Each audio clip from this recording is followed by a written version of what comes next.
begin the afternoon session with some questions and answers, and even though not everybody is up here yet, we'll begin because time is pressing on. So I'll ask the questions in English and translate for Ajahn, and we'll listen to his answer in Thai, and then I'll translate back into English. So again, please be a little bit patient with the translation. The first question was, could you please advise how we should calm our minds at the time of death? As a Buddhist, what should we do and how should we practice leading up to the death moment? Thank you. So Ajahn explained, with the contemplation of death, brings up a state of mind, you could say, heedfulness, appamada. It's that reflection on the fact that life is very uncertain. Death is the only certainty we really know. We know one day we must die, but we don't know when, or where, or how we will die. But we do know everyone must die sooner or later. So we contemplate like this to bring up this sense of heedfulness, carefulness with the fact that life is uncertain. We also contemplate that what is death? Well, it's the death of the body stops functioning. At that point, we have to see, well, what will cause us suffering? Well, it'll be the loss of what we are attached to, or the fear of that loss. So while we're still alive, we still have our breath and our good health, we can train ourselves, practice to contemplate this. So our teacher Ajahn Chah taught us to develop this perception of the impermanence of life in our daily life, just to bring up that recollection, that contemplation. So for instance, he would say, well, we have things around us like a cup. You have a cup. We call this item a cup, but really look at it more deeply, then the cup is just made up of the four elements, the four physical elements of earth, air, fire and water. They come together and we call it a cup. But really it's just those elements, and they're destined to degenerate and to break up. Cup won't last forever. We must also contemplate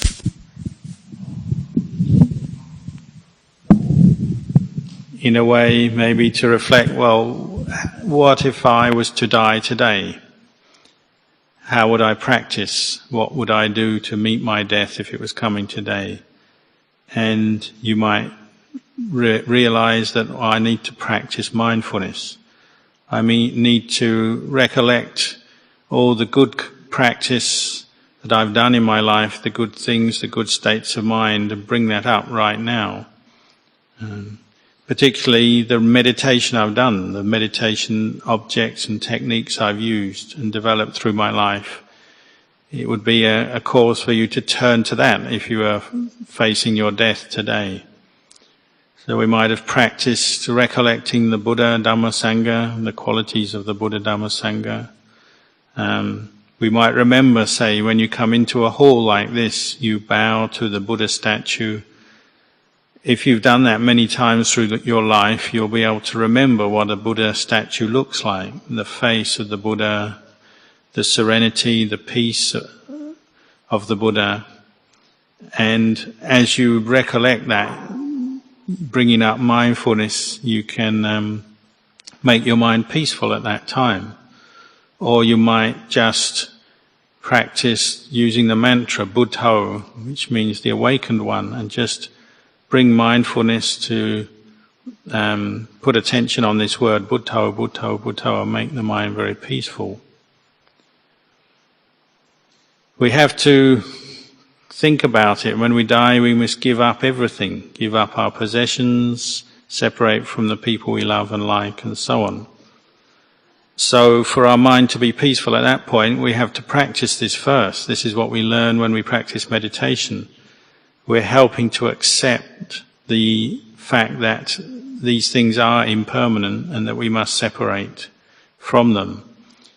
And if you were to say what causes a human being to be reborn in a good place, a Sukhati realm, a place goes to a destination that is happy, where they experience peace and happiness, it would happen because they've learnt to let go of their attachments so that they don't get bound up with sorrow and suffering at that moment when they leave this world, when they die.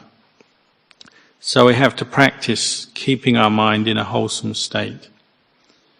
Now, back in Thailand, there was one man who I knew who helped build the monastery, build it up in the early days, build the buildings and so on, and then he would practice the Dhamma, practice keeping the precepts, listening to Dhamma.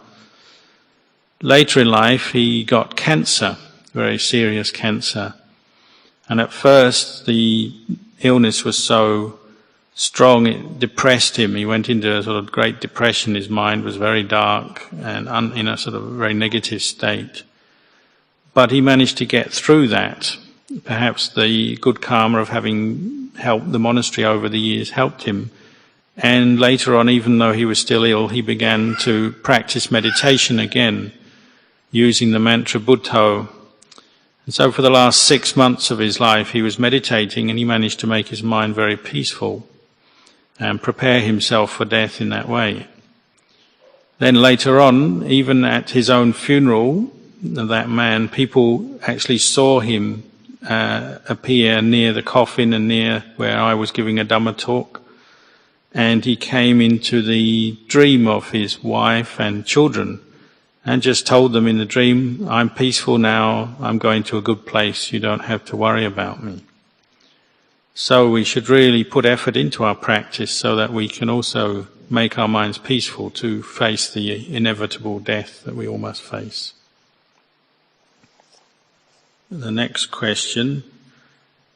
Dear Ajahn, I try to be mindful all the time. For this I take body, movement, breath, Buddho, and the super meditation objects.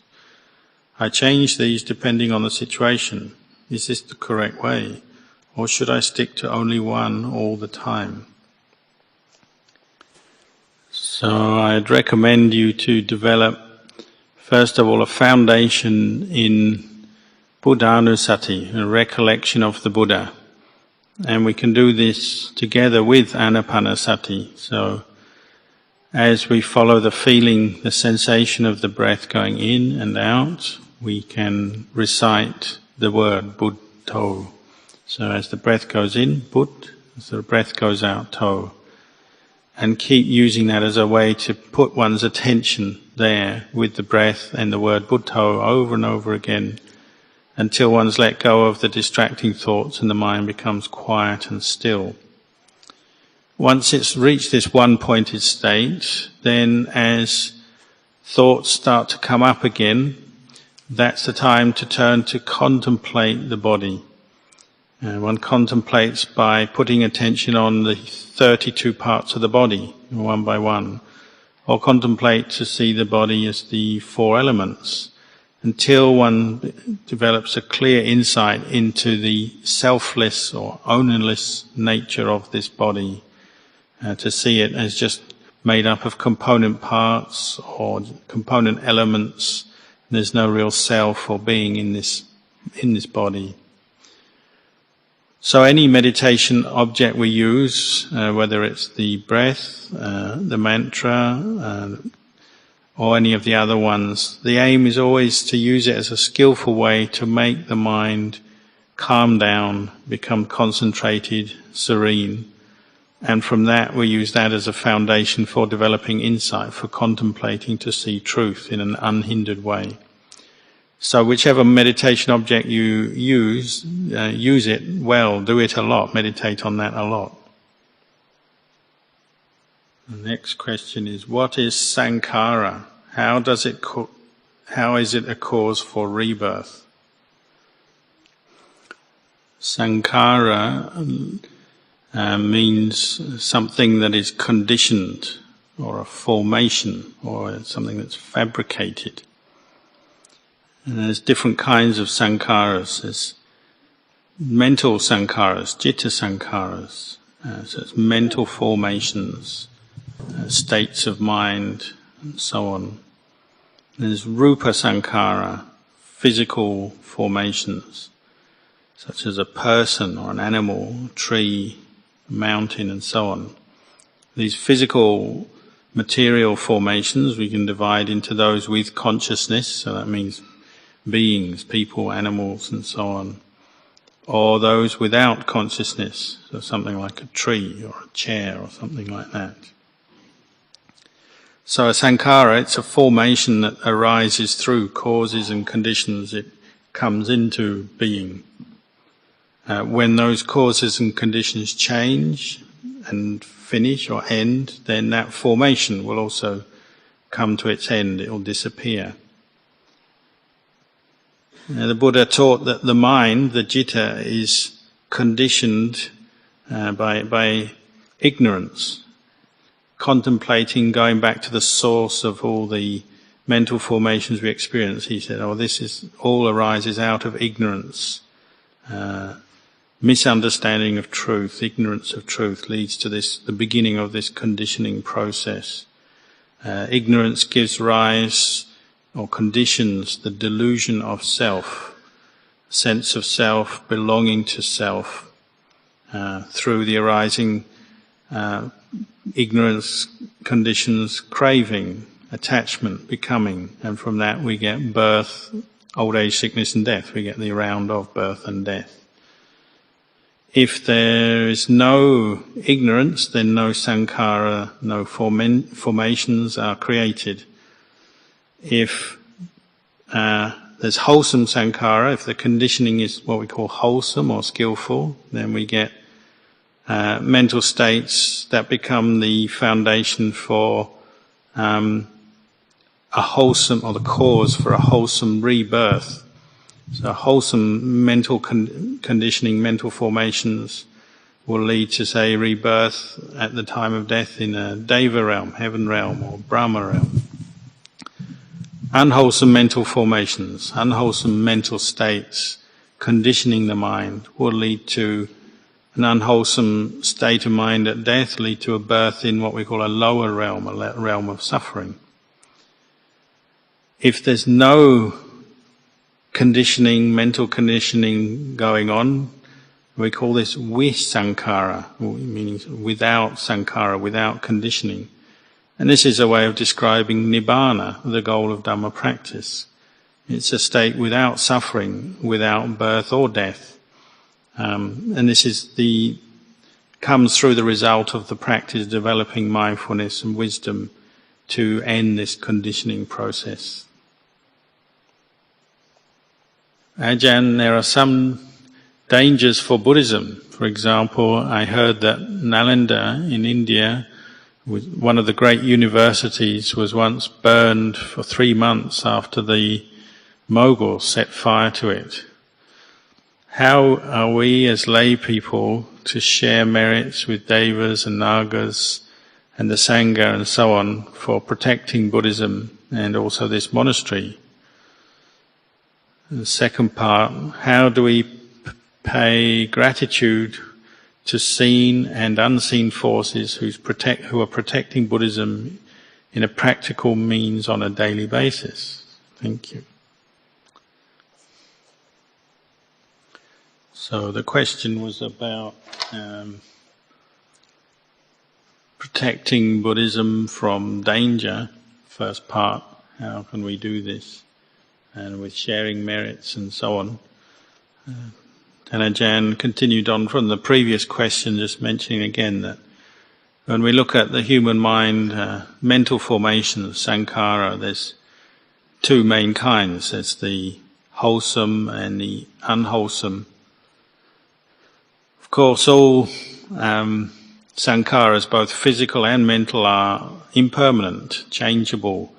So formations, say, built by human beings, so as in the questions, a great university like in Nalanda, in India in the old days, it's still a formation that is impermanent. It's built up and eventually it crumbles or is destroyed by invading forces.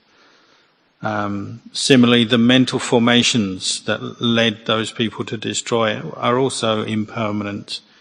At one time, a group of people saw fit to destroy that university. Well, they had come under the sway of their own unwholesome mental formations arising in their mind, leading them through, say, anger and for other reasons to destroy something good. And sometimes anger as a destructive force is like that. It can destroy something very good.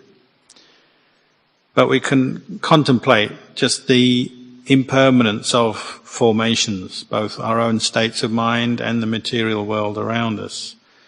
And we can see that even though the material world might get changed and even destroyed sometimes, and just over time things pass away as well, things break and crumble and degenerate. But really, these are just formations. The true Dhamma is beyond that.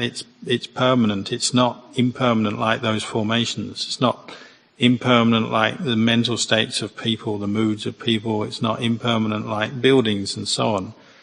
The true Dhamma is always there, whether we realize it or not, whether we can penetrate it or not. So we can see, say, in the history of Buddhism, well, there used to be very strong Buddhist community and culture in northern India, but over time that faded, disappeared, and the first arahants and first students of the Buddha moved out from northern India into Pakistan, Afghanistan, Tibet, China, on to Japan and Korea and so on. And others went to the south, down to Sri Lanka, Burma, Thailand and so on. And that's again a teaching, isn't it? The impermanence of culture and people and the movement of Buddhism through the ages from country to country. It's just reminding us of impermanence. And when there are those forces in the minds of people to destroy something good, like the practice of Buddhism, well, we can also look and see, well, what's that coming from? Well, it's just coming from wrong view, a wrong grasp of reality, not realizing the consequences of their actions, not realizing what is truly good and beneficial and what is not. That leads people to sometimes destroy that which is good.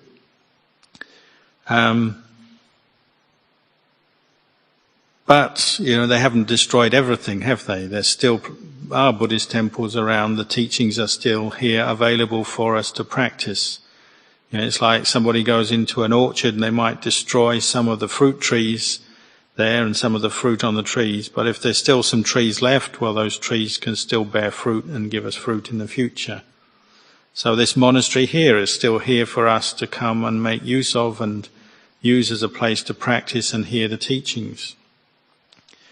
As far as these beings in other realms that we invite to protect and guide us, well, we can do that through our own meditation. We can meditate developing the theme of metta, loving kindness, spread and directed towards all beings in all realms, so humans, animals, and devas and brahmas and other beings.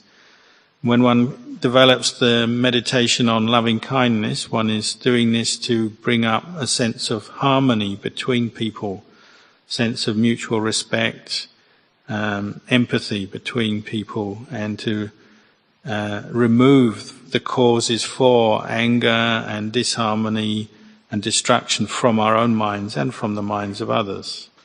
So we can develop this as a meditation. We can make the mind very concentrated on the practice of metta bhavana, metta meditation.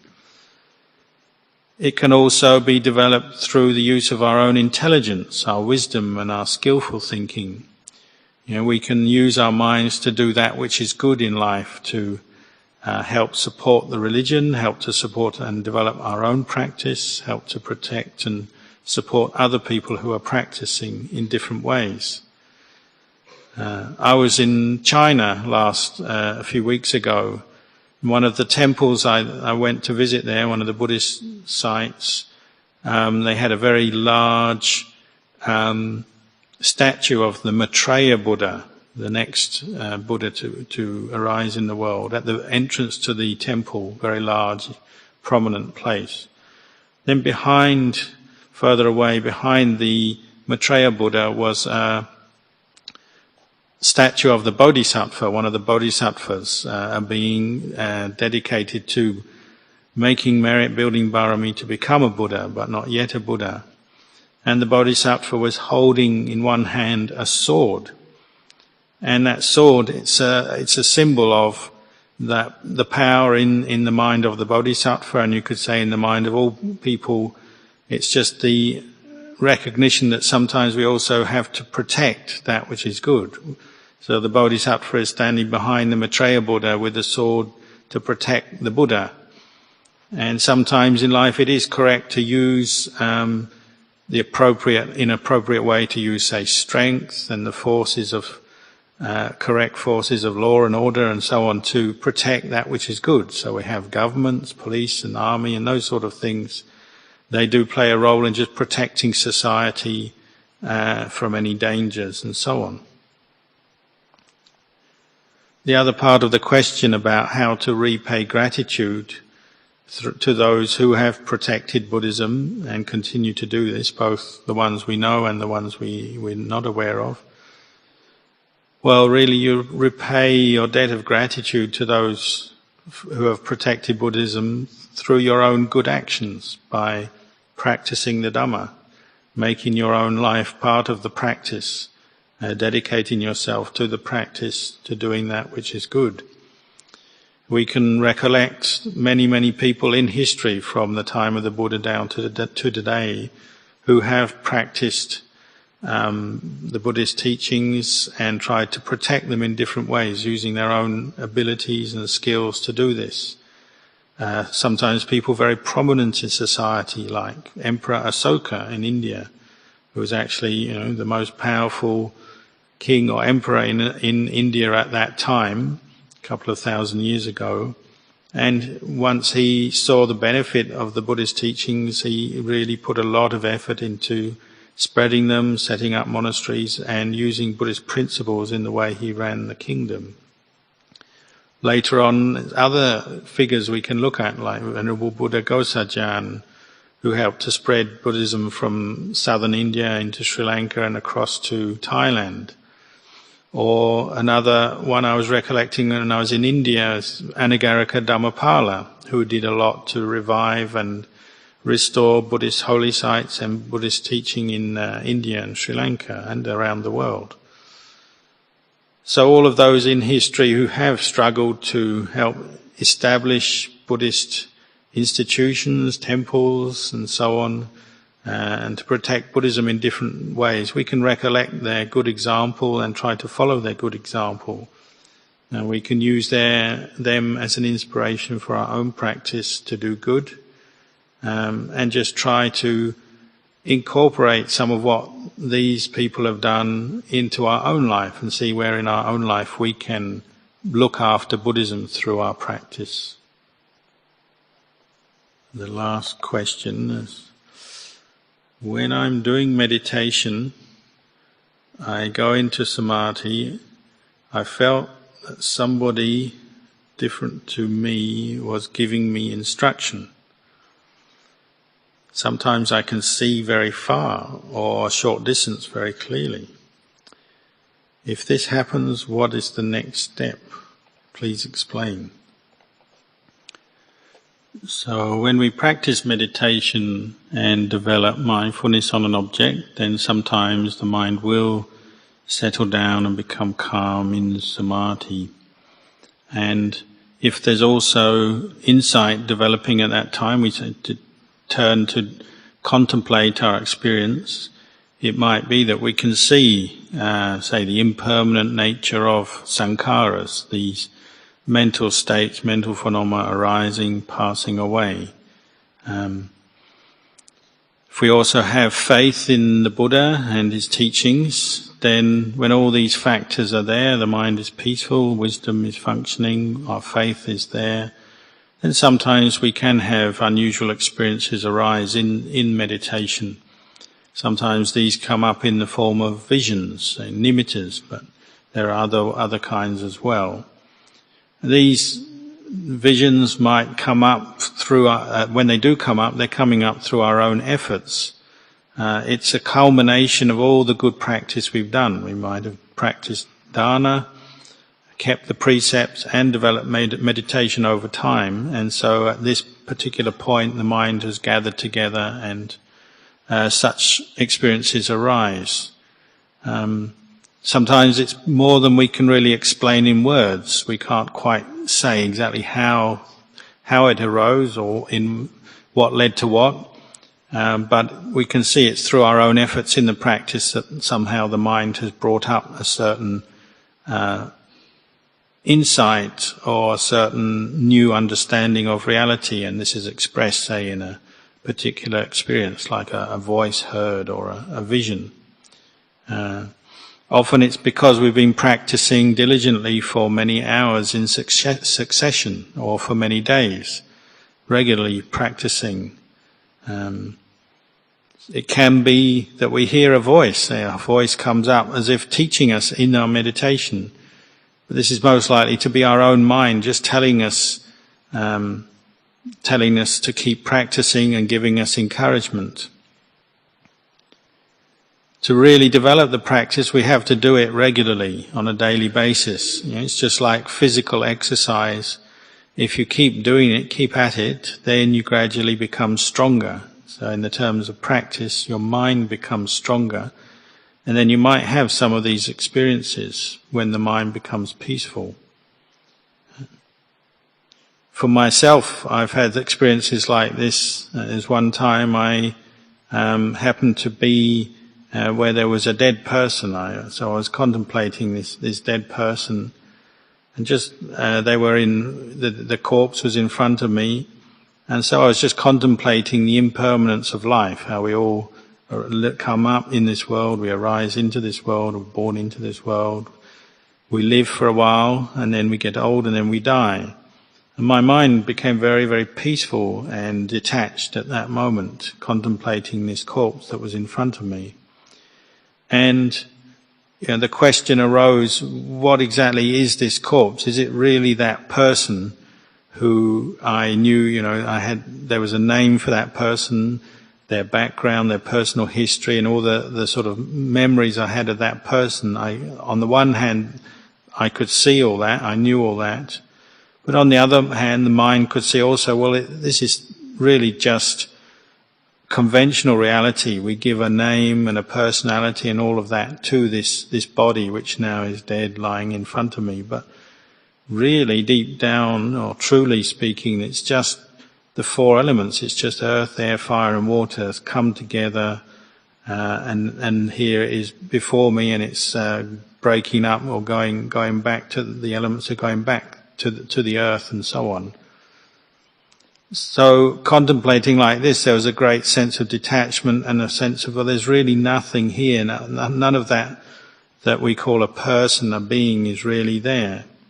And this experience came up in a way I could never have planned or expected, or that I'd ever thought about before. It just happened, and a whole new way of looking at this corpse and myself arose at that time. When you do see truth in this way, in a sort of a new way that gives you insight into the true nature of reality, then it always gives rise to some energy and increased confidence in the practice. It's like something that confirming that you're practicing in the right way, and it gives you the energy to carry on practicing.